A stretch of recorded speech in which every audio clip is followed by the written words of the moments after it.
কাকা একটা অফার দেন। আসসালামু আলাইকুম ওয়া রাহমাতুল্লাহি ওয়া বারাকাতুহু।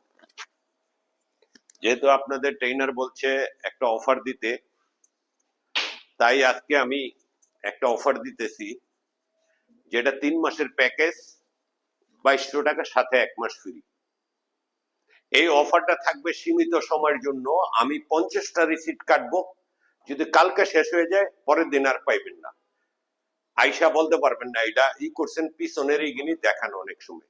এটা করবেন না। আর একটা জিনিস, যাদের 15 দিন, 1 মাস মেয়াদ আছে, 2 মাস মেয়াদ আছে, তারা আইসা রিকোয়েস্ট করবেন না। এসি দেওয়া সম্ভব না। মাঝে মধ্যে 2-1টা অফার পাওয়া যান। এইটা অনেকই গরমের সময় অনেক টাকা বিল ওঠে, 50-60 হাজার টাকা বিল ওঠে। তাই আমি বিশেষ অনুরোধ করব, যাদের মেয়াদ আছে তারা আইসা রিকোয়েস্ট করবেন না, নিজে ছোট করবেন না। আপনার থেকে বেশি লজ্জা পাই আমি যদি এটা করেন। ধন্যবাদ সবাইকে। পরবর্তী ভিডিওতে দেখা হবে ইনশাআল্লাহ।